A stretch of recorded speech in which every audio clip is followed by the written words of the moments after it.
Ini perlu pentingnya belajar tauhid. Ya, diajarkan sejak anak-anak itu, sejak mereka mulai mengenal, ya, mulai mengenal bahasa orang tuanya, bahasa ibunya, bapaknya. Maka yang harus kita ajarkan kepada mereka itu adalah tauhid. Ya, kalau benar dari sejak kecil itu mereka punya keyakinan, ya, tidak ada satu-satunya Rabb yang wajib diibadahi selain Allah, tidak ada Rabb yang dia minta kecuali Allah, maka akan tumbuh generasi yang kuat, generasi yang baik. Karena saat ini Masya Allah, ya, banyak orang tuanya yang terkadang, ya, ketika butuh sesuatu masih mendatangi sana sini. Tidak cukup dia meminta kepada Allah. Bahkan kadang-kadang Allah ini menjadi yang keberapa. Ketika sudah mepet, mentok, ya, sudah tidak ada jalan, baru dia datang kepada Allah. Ya, ini hal yang keliru kadang-kadang di dalam kehidupan kita. Harusnya segala sesuatu itu yang pertama kita minta adalah siapa? Allah Subhanahu wa Ta'ala. Contoh jenengan sakit, Pak, bangun tidur langsung mampet hidungnya, pilek. Apa yang pertama kita lakukan? Kadang-kadang langsung nyari obat, langsung ke dokter, itu benar. Tapi perilaku kita, ya, kadang-kadang doa itu menjadi yang kesekian. Baru doa kepada Allah ketika tidak kunjung sembuh. Datang dokter ini gak sembuh, rumah sakit ini gak sembuh, baru dia datang kepada Allah. Padahal doa kepada Allah, meminta kepada Allah itu sampai hal-hal yang sepele kita dianjurkan. Bahkan Rasulullah SAW menyebutkan sampai apa? Tali sendal yang putus itu kita minta kepada siapa? Kepada Allah. Ya, Allah itu senang betul Pak ketika banyak diminta. Allah itu senang gak? Apa-apa kita itu ngeluhnya sama Allah, Allah senang gak? Bahkan Allah Subhanahu wa Ta'ala sangat benci, marah kepada orang yang tidak pernah meminta kepadanya. Allah itu benci kepada orang yang jarang minta kepada siapa? Kepada Allah. Ini pentingnya doa itu bukan hanya sekedar kalau kita butuh minta, bukan. Tapi esensi dari doa ini sesungguhnya itu adalah memperlihatkan lemahnya kita sebagai hamba butuh kepada siapa? Kepada Sang Khaliq. Jadi orang yang banyak minta kepada Allah itu menunjukkan butuhnya dia kepada siapa? Kepada Allah Subhanahu wa Ta'ala. Dan itu adalah ibadah. Jadi doa itu ibadah. Jadi yang pertama, jamaah yang dirahmati Allah Subhanahu wa Ta'ala, tidak ada dosa yang paling mematikan, yang paling membahayakan. Urutan yang pertama di antara dosa-dosa besar, urutan yang pertama adalah al-isyraku billah, syirik kepada Allah. Jadi orang yang mati dalam keadaan menyekutukan Allah, kafir kepada Allah, dia mati dalam keadaan, ya, dalam keadaan mendapatkan ancaman. Ya, ancamannya adalah neraka. Itu selama-lamanya orang yang mati dalam keadaan syirik kepada Allah Subhanahu wa Ta'ala mendapatkan laknat. Ya, disebutkan di dalam surah Al-Baqarah, innal ladzina kafaru wa matu wa hum kuffar ulaika 'alaihim la'natullah wal malaikati wan nasi ajmain. Innal ladzina kafaru, sesungguhnya orang-orang yang kafir, ya, mereka menyekutukan Allah Subhanahu wa Ta'ala, wa matu wa hum kuffar, dan mereka mati dalam keadaan kafir, ulaika 'alaihim la'natullah, yang pertama mereka akan mendapatkan laknat dari siapa? Dari Allah. Wal malaikah, dan laknat dari siapa? Malaikat Allah Subhanahu wa Ta'ala, wan nas, dan manusia. Ya. Ayat selanjutnya fala yukhaffafu anhumul adzab, dan sama sekali nanti azabnya tidak akan diringankan. Tidak ada keringanan dari azab yang akan dia terima untuk orang-orang yang dalam keadaan menyekutukan Allah Subhanahu wa taala. Dan amal-amal mereka semuanya tertolak dan amalan mereka ludes hilang. Ya. Jadi orang-orang yang menyekutukan Allah, walaupun di dunia itu seakan-akan amal kebaikannya dikenal oleh semua orang. Orang kalau nyebut nama ini, orangnya baik. Tapi ketika dia menyekutukan Allah, semuanya itu hilang. Itu mahanya apa? Iman. Mahanya iman. Saya pernah bertanya, kira-kira iman itu harganya berapa? Saya sering dulu menyampaikan di sini. Jangan-jangan sih itu berapa sih harga iman itu? Masih ingat dulu surat Al-Baqarah berapa? Ya. Nanti orang-orang kafir ketika mereka dihadapkan dengan azab, mereka itu akan menebus diri mereka itu dengan keluarga, dengan anak, semua mereka akan lakukan. Bahkan seandainya ya azab itu mereka bisa tebus, disebutkan di dalam Al-Quran, seandainya ya mereka itu bisa menebusnya, ya walabiftada bih mislul ardi dhahaba, ya seandainya mereka itu mampu untuk menebus ya agar mereka dijauhkan dari ancaman neraka orang-orang kafir, ya walaupun dengan apa? Dengan emas sepenuh bumi. Ya, seandainya mereka itu bisa lolos dari azab Allah Subhanahu wa taala dengan ditebus emas penuh bumi, ya mereka akan lakukan. Ya, jadi walaupun emas ini sepenuh dunia, sepenuh bumi ini, kira-kira bisa menyelamatkan mereka dari siksa Allah? Ya, Allah sebutkan itu hal yang mustahil. Ya, walaupun ditebus dengan emas penuh bumi, itu tidak akan bisa menyelamatkan mereka dari azab Allah Subhanahu wa taala. Ini tentang dosa yang pertama, dosa paling besar di antara dosa. Wa uququl walidain. Yang kedua adalah uququl walidain, durhaka kepada kedua orang tua. Ini berarti menunjukkan dahsyatnya Allah Subhanahu wa taala. Rasulullah SAW menempatkan di antara dosa yang paling besar, dosa yang paling membahayakan setelah syirik kepada Allah Subhanahu wa taala, yang kedua adalah durhaka kepada siapa? Kepada orang. Ini mengerikan. Ya, ancamannya jelas neraka.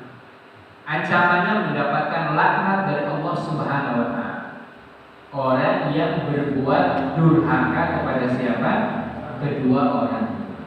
Ini hadis ya yang menjelaskan tentang bahayanya ya dosa dari menyakiti orang tua.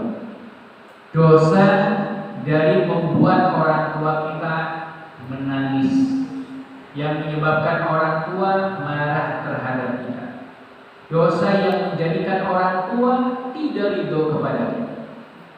Ini adalah durhaka kepada kedua orang tua.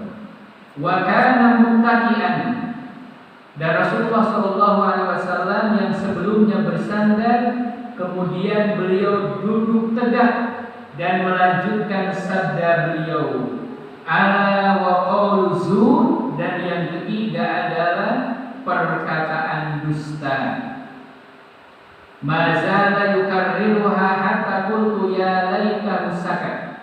Rasulullah SAW terus menyampaikan sampai aku berkata, semoga beliau berhenti untuk menyampaikan. Rasulullah itu mengingatkan hadis ini, menyebutkan kepada para sahabatnya tentang 3 dosa besar ini. Beliau ulang-ulang agar sahabat yang mendengar betul-betul perhatian tentang 3 dosa besar ini. Ya, yang pertama adalah syirik kepada Allah, yang kedua ya adalah durhaka kepada kedua orang tua, dan yang ketiga adalah perkataan dusta. Jamaah yang dirahmati Allah Subhanahu wa taala, di antara yang bisa kita ambil dari hadis ini, fikih hadisnya yang pertama, dosa itu terbagi menjadi 2. Ada dosa besar dan ada dosa kecil. Nah, dosa kecil ini dosa yang bisa Allah Subhanahu wa taala maafkan, ya. Dosa-dosa yang Allah Subhanahu wa taala ampuni adalah dengan ketaatan kita kepada Allah Subhanahu wa taala, dengan memperbanyak istighfar, memperbanyak zikir, ya, menutup setiap keburukan dengan amal saleh. Ya. Tapi yang dosa besar ini tidak semudah itu. Ya. Taubat dari dosa-dosa besar ini lebih besar, lebih sulit. Ya. Akan tetapi selama dia selama ajal belum berada di kerongkongannya, Allah Subhanahu wa taala Maha Pengampun. Allah Maha penerima segala taubatnya. Ya. Allah Maha menerima taubatnya.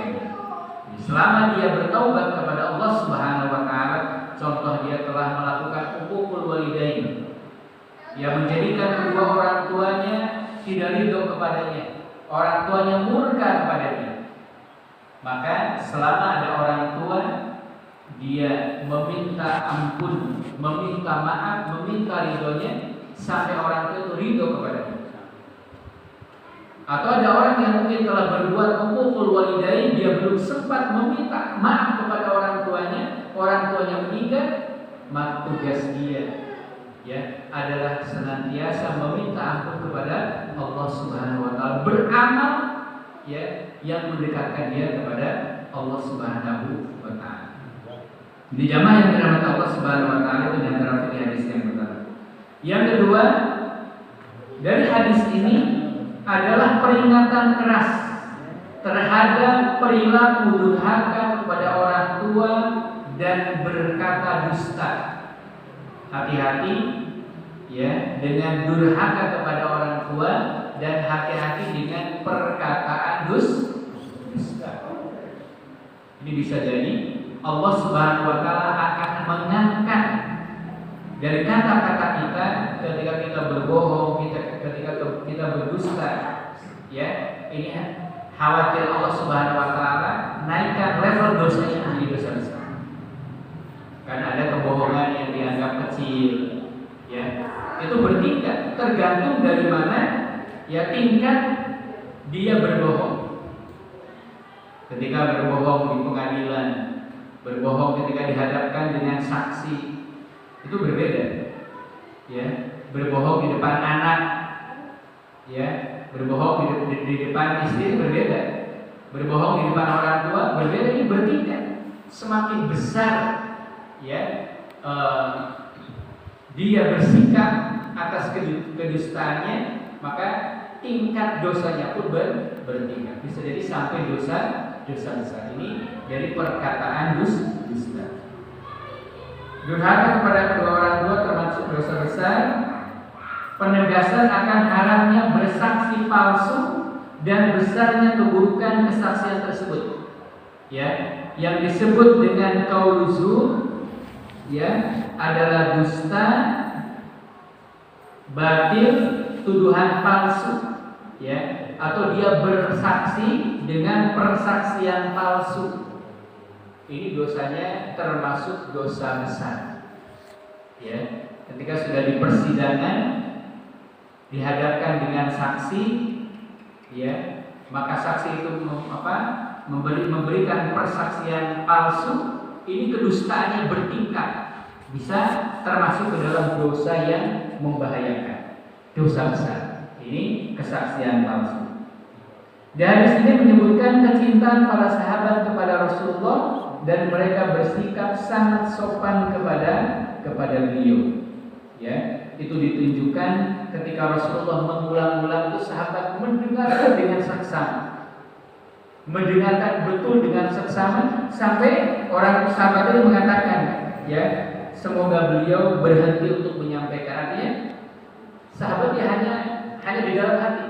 Ketika Rasulullah mengulang-ulang tentang bahaya dari 3 dosa besar ini, sampai Rasulullah terus ulang-ulang, ya, para sahabat bersikap, ya, dengan sopan, tetap mendengarkan Rasulullah Shallallahu Alaihi Wasallam. Ini hadis yang pertama yang menjelaskan tentang durhaka kepada orang tua.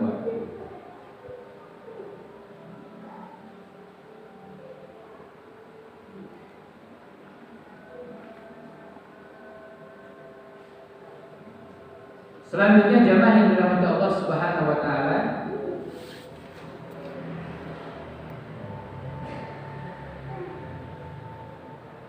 ini diantara bentuk durhaka kepada orang tua. Sesungguhnya banyak rincian, ya, yang termasuk hukukul walidain. Sudah masuk waktu isya gitu. 1 menit lagi. Jamaah yang dirahmati Allah Subhanahu wa taala, ini ada beberapa pengertian, ya, tentang hukukul walidain dan yang termasuk madzahir, hal-hal yang itu termasuk dianggap, ya, kita durhaka kepada orang tua. Para ulama menyebutkan, nanti saya sebutkan beberapa nih. Yang pertama, ibqa'ul walidain wa tahzinuhuma. Ya. Apa sih yang termasuk hukukul walidain? Para ulama menyebutkan yang pertama, ibqa'ul walidain, membuat orang tua nangis.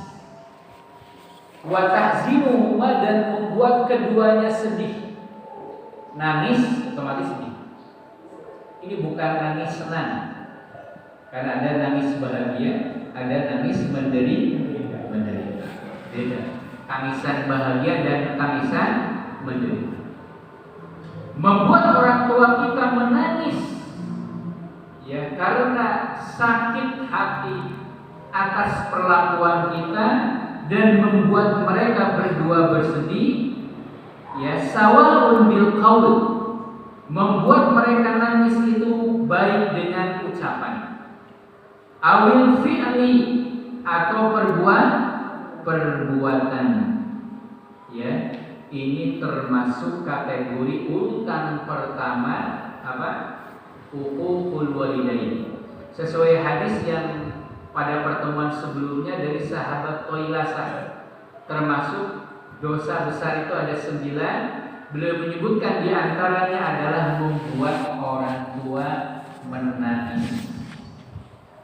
Jadi hati-hati Bapak Ibu, kadang dengan ucapan kita, dengan perbuatan kita, sampai orang tua itu meneteskan air mata, itu termasuk kategori hukukul walidain, termasuk kategori dosa besar. Diingat-ingat, barangkali dulu, ya, atau mungkin saat ini kita pernah menjadikan orang tua kita ini menangis gara-gara kelakuan kita. Segera minta maaf kepada orang. Segera minta maaf kepada siapa? Kepada orang. Jangan merasa orang tua itu pasti memaafkan. Ya, siapapun yang namanya orang tua itu pasti akan memaafkan anaknya. Tapi bagi anaknya ini menjadi dosa besar. Membuat kedua orang tua itu menangis, ya, membuat mereka itu sedih atas perlakuan kita, ini termasuk kategori uququl walidain, urutan yang pertama. Ucapan. Dalam Al-Quran disebutkan jangan sekali-kali berkata wala taqul lahuma uff. Jangan mengatakan saja tidak boleh. Wala tanharhuma, jangan membentak. Kalau kita membentak orang tua dengan ucapan kita yang membuat orang tua itu menangis, ini hati-hati. Kategorinya uququl walidain, dan dosa ini dosa besar. Ini urutan yang pertama adalah membuat orang tua nangis dan membuat mereka bersedih atas perlakuan dari kita. Yang kedua, termasuk uququl walidain nahruhuma wa jazruhuma, adalah membentak. Nah, ini ucapan. Ini membentak bisa jadi biraf'is saut, dengan meninggikan suara, wal igladu alaihim bil qaul, ya, dengan kata-kata yang membuat mereka itu hatinya sakit. Iglad, al-iglad itu dengan perkataan yang kasar, ya, perkataan yang membuat orang tua tidak enak atas perbuatan kita, ya. Ini termasuk kategori uququl walidain, membentak kedua orang tua, baik dengan nada suara kita yang tinggi atau suara atau perkataan kita yang menyakiti keduanya, ya, baik dengan kata-kata yang tidak enak, kata-kata yang kasar, ya, menghina mereka, pun kata-kata yang membuat mereka, ya, hatinya mereka tidak terima atas ucapan kita. Ini termasuk kategori uququl walidain yang kedua. Yang ketiga, at-tadajjur min awamiriha, adalah sikap dia ini tidak terima, ya, ditunjukkan dengan perbuatannya ketika orang tua itu memerintahkan, diperintah, ya, orang gelem, diperintahkan orang tua tidak mau, sambil menunjukkan ketidaksukaannya. Itu at-tadajjur, baik mungkin dengan ucapan, dengan mimik muka, dengan gerak tubuh, menolak perintah orang tua. Ini termasuk uququl walidain. Ingat, ketika perintah itu adalah perintah yang baik, perintah tidak ada maksiat kepada Allah Subhanahu wa taala, perintah yang tidak bertentangan dengan syariat Allah Subhanahu wa taala. Selama itu kita diperintahkan untuk taat, ya. Dan kalau kita menolak dengan menunjukkan tidak suka, baik dengan ucapan, dengan mimik muka kita, dengan gaya tubuh kita, ini termasuk uququl walidain. Ini diajari Bapak Ibu. Jadi sejak kecil anak-anak kita ini bagaimana melatih sikap, ya, kan ini akan terbawa sampai tua. Berbocah kan diperintah kadang malah nyautnya, masya Allah, anak-anak sekarang ini.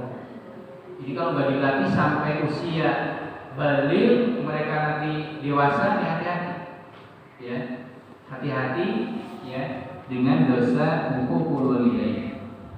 Dan naudzubillah ini, masya Allah, ya, bisa dilihat berita-berita bagaimana perlakuan anak terhadap orang tua, naudzubillah, ya. Sampai dulu di zaman para sahabat itu Rasulullah SAW menyampaikan, janganlah kalian itu memaki orang tua kalian. Para sahabat merasa aneh pada waktu itu, kok bisa wahai Rasul seorang anak itu memaki orang tuanya? Rasulullah menyebutkan, seseorang memaki orang tua orang lain, lalu anaknya akan memaki orang tua. Ini hati-hati, kadang-kadang di anak-anak ini ejek-ejekan siapa? Nama orang tua. Ini harus diperhatikan. Ini termasuk, ya, uququl walidain. Kita ngejek orang tua yang lain, pasti anaknya pun akan ngejek orang tua kita. Ya. Ini di zaman Para sahabat dulu, para sahabat itu merasa aneh, apa mungkin wahai Rasul? Ya. Tapi hari ini zaman mudah Allah Subhanahu wa taala, ada anak yang sampai tega, ya, naudzubillah, menghabisi orang tua. Ya, menghabisi bapak, ibunya, saudaranya, naudzubillah. Ya, ini karena jauh dari agama. Tidak dilatih, dibiasakan dari kecil bagaimana adab kepada orang tua. Pertanyaan bagaimana agar kita mengajarkan anak-anak kita adab terhadap orang tua? Maka kita sebagai orang tua harus melatih, yang memperlihatkan bagaimana adab kita dengan bapak kita. Perlihatkan di depan anak-anak kita nih, bapak ini bakti kepada ayah ini seperti ini, kepada si mbah, ya, kepada mbah kakung, mbah ulut ini, anak harus tahu kita ini paling berbakti. Jadi kalau kita lagi kumpul dengan mbah, gitu ya, dengan ibu-ibu kita, bapak kita ini, perlihatkan adab kita terhadap orang tua kita dilihat oleh anak kita. Baru mereka akan tahu ternyata kita punya adab yang baik terhadap siapa? Orang tua kita. Ya, karena barang siapa yang baik, ya, birrul walidain, maka anaknya pun akan dia berbuat kepadanya. Birru aba'akum tabirrukum abna'ukum, berbuat baiklah kepada bapak-bapak kalian, maka anak kalian pasti akan berbuat baik kepada kalian. Jamaah yang dirahmati Allah Subhanahu wa taala, itu yang mungkin bisa kami sampaikan pada kesempatan ini tentang bab durhaka kepada kedua orang tua. Ini baru di antara contohnya, ya.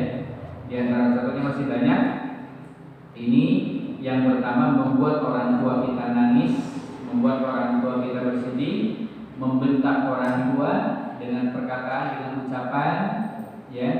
Lalu kita diperintahkan menolak perintah orang tua, ya, dengan cara memperlihatkan ketidaksukaan kita, ya, dengan ucapan, dengan perbuatan yang membuat orang tua kita tidak ridho terhadap kita. Demikian, mudah-mudahan ada manfaatnya. Aku qouli hadza wa astaghfirullah li wa lakum. Kita akhiri dengan hamdalah dan kafaratul majlis. Alhamdulillahirabbil alamin. Demikian, assalamualaikum warahmatullahi